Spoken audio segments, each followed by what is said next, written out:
आइए इस वीडियो में हम बात करते हैं पैंडास के बारे में। जहां पिछले लेक्चर में हमने नमपाई के बारे में बात किया था और उसको समझा था कि नमपाई जो होता है वो जो होमोजेनियस न्यूमेरिकल एरे डेटा होता है उस पर अप्लाई करने के लिए इस्तेमाल किया जाता है। और जो पैंडास होता है वो कोई डेटा टेबुलर फॉर्म में है या हेट्रोजीनियस डेटा है, ठीक, तो वहाँ पर उसके ऊपर ऑपरेशन करने के लिए हम पैंडास का इस्तेमाल करेंगे। तो मेन डिफरेंस दोनों में यही है। बात करते हैं पैंडास की यहाँ से। तो सबसे पहले हम अपना जुपिटर नोटबुक खोल लेते हैं। यहाँ पर आते हैं जुपिटर नोटबुक, ये हमारा जुपिटर नोटबुक खुलेगा और इसके बाद हमारा ये ओपन हो गया। और इसके बाद अगर कोई फोल्डर होगा, मान लीजिए एक अनटाइटल्ड फोल्डर है, यहाँ पर इसी को हम रिनेम कर लेंगे। अगर आपके पास ये फोल्डर कोई ओपन मिल जाता है खाली तो ठीक है, उसको उसी पे काम करेंगे, नहीं तो आपको यहाँ पे जाना है और यहाँ से फोल्डर बनाना है, ठीक। तो हमारे पास है ये, तो इसको हम यहाँ पे क्लिक करते हैं। उसके बाद हम यहाँ से रिनेम कर देते हैं इसको और इसका नाम रख देते हैं पैंडास। अपने तरफ से कुछ भी रख सकते हैं, पैंडास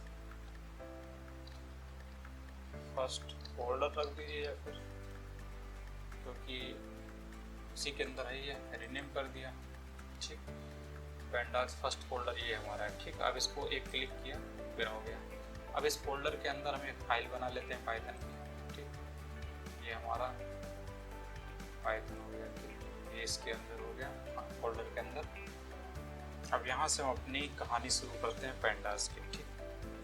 तो सबसे पहले हम क्या काम करते हैं आपको पता है। सबसे पहले मॉड्यूल यानी लाइब्रेरी इंपोर्ट करते हैं। तो इंपोर्ट यहाँ पे लिखेंगे, किसको इंपोर्ट करना है, पैंडास को। और उसके बाद इसे रिनेम कर देते हैं एस पीडी ही चलता है ज़्यादातर, ठीक। तो ये हमने इसको पैंडास को इंपोर्ट कर लिया। और तो अब यहाँ पर पैंडास में आपको अच्छे से काम करने के लिए या फिर मतलब कोई भी जो एप्लीकेशन है, ज़्यादातर एप्लीकेशन पे अच्छे से काम करने के लिए एक सॉलिड जो आपकी बेसिस बनना चाहिए, आपका एक स्ट्रॉन्ग फंडामेंटल बनना चाहिए। तो उसके लिए आपको इसमें दो डेटा स्ट्रक्चर को पढ़ना ज़रूरी होता है। एक होता है सीरीज और दूसरा होता है डेटा फ्रेम, ठीक। डाटा फ्रेम जो होता है उसको ज़्यादा इम्पॉर्टेंट होता है और सीरीज भी होता है। तो सीरीज और डेटा फ्रेम एक ही जैसी चीज़ें हैं, थोड़ा सा अंतर है कि जो सीरीज होता है वो one dimensional array like object होता है। मतलब जैसे कि आपको एक एक्सेल में फाइल दिखाते हैं आपको, तो यहाँ पर आपको समझ में आ जाएगा। अगर मान लीजिए हम इसको खोलते हैं, ठीक, तो आपको जो ये पहली लाइन दिख रही है, ये पूरा कॉलम दिख रहा है, ये सीरीज है। एक सीरीज ये है, एक सीरीज ये, एक सीरीज ये, ठीक। तो इन तीन सीरीज को मिलके हमारा क्या बन जाता है, टेबुलर फॉर्म में डेटा बन गया। तो जो टेबुलर फॉर्म में जो डेटा दिख रहा है ये क्या है, ये डेटा फ्रेम है। और जो कॉलम दिख रहे हैं आपको पूरे, ठीक, ये आपका सीरीज हो गया। तो सीरीज से मिलकर हमारा डेटा फ्रेम बन जाता है, ठीक। यानी कॉलम से मिलके सभी कॉलम को ऐड कर दें तो पूरी टेबल मिल जाएगी। यही टेबल हमारी क्या होती है, ये होती है हमारी डेटा फ्रेम। तो सीरीज ये कॉलम हो गई और ये पूरी टेबल क्या हो गई, डेटा फ्रेम हो गई। तो सीरीज से मिलके हमारा डेटा फ्रेम बन जाता है। तो सबसे पहले हम जो बात करेंगे वो किसकी बात करेंगे, सबसे पहले हम सीरीज की बात कर लेते हैं। तो एक सीरीज बना के देखते हैं, ठीक। pd डॉट सीरीज, और इसके अंदर जैसे हम लोग बनाते थे एरे लेते थे तो उसमें एरे के अंदर लिस्ट डाल देते थे। इसमें भी हम उसी तरीके से लिस्ट डाल देंगे।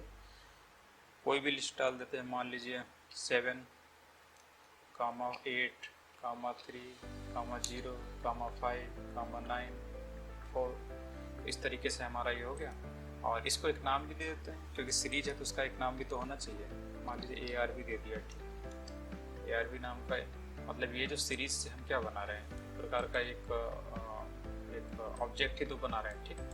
तो हमारा क्या बन जाता है, ऑब्जेक्ट ही बन जाता है, ठीक। अब इसको अगर हम रन कराते हैं, ठीक, तो हमारा क्या आता है, यहाँ पे मिस्टेक है, सीरीज को मान ही नहीं रहा है। इसका मतलब ये जो है कैपिटल एस होगा, ठीक। तो कैपिटल एस है, यहाँ से फिर हम इसको रन करा देते हैं तो ये आ गई हमारी सीरीज, ठीक। तो ये आपको ध्यान रखना, ये कैपिटल एस है, अक्सर भूल जाते हैं लोग, जैसे मैं भी भूल गया था। तो ये हमारी सीरीज आ गई, ठीक। ये सीरीज आ गई। इस साइड में जो है ये सीरीज है और इसकी ये इंडेक्सिंग भी कर देता है इसमें। ये अच्छी चीज़ है कि हम इसी इंडेक्स से इसको एक्सेस भी कर पाते हैं।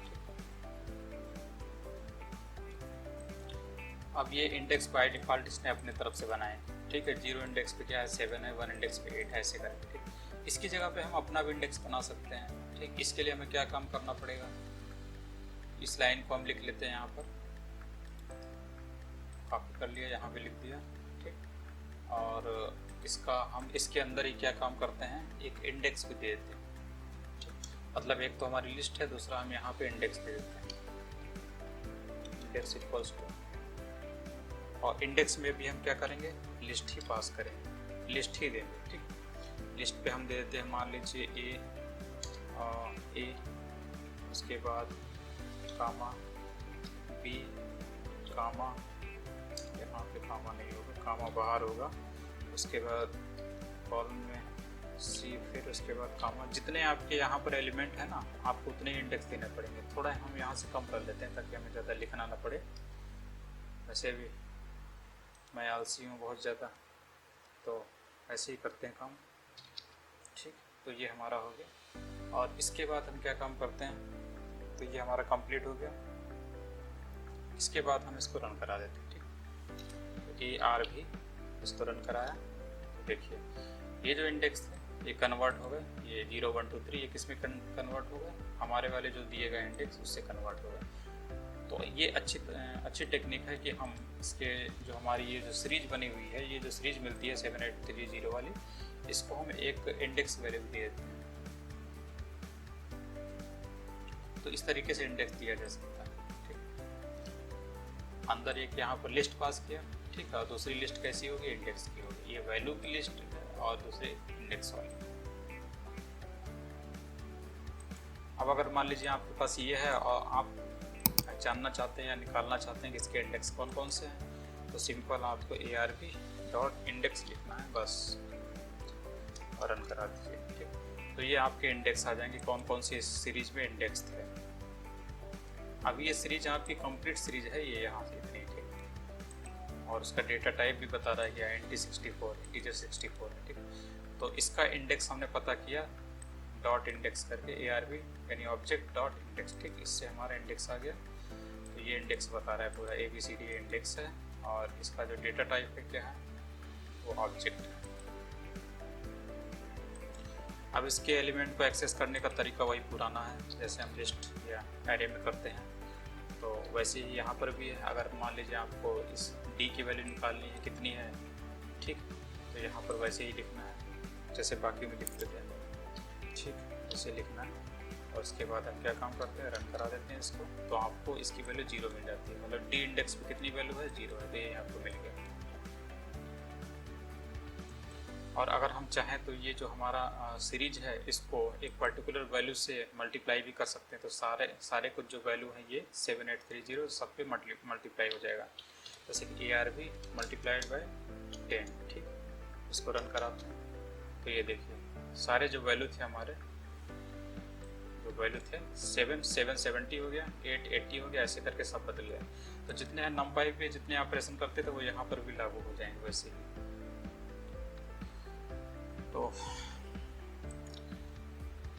अब मान लीजिए हम इसमें एक पर्टिकुलर जो नंबर है इसमें, ठीक। तो अभी ARB की वैल्यू आप निकालते हैं तो हमारा क्या वैल्यू आएगा ये, ठीक है। और इसमें हम चाहते हैं कि जो भी 3 से छोटा हो, ठीक, जो 3 से बड़े हैं वो वही यहाँ पर आने चाहिए सीरीज में। ऐसी सीरीज चाहिए हमें जिसमें 3 से बड़े नंबर आने चाहिए, ठीक। तो बिल्कुल वैसे ही जैसे नंपाई में करते तो वैसे यहाँ पर भी ऐसे ही करेंगे, कंडीशन दे देंगे अंदर ARB, और 3 से बड़े होने की बात की है, उसको लेना है, ठीक। ARB इज ग्रेटर देन 3, ठीक। अब इसको हम रन करा देते हैं, तो इसमें 3 से जो बड़े थे यानी 7 8 यही इसमें शामिल हुए, ठीक है। तो हमें जो सीरीज मिली उसमें 7 8 ही शामिल है, क्योंकि इस कंडीशन के आधार पर, ठीक।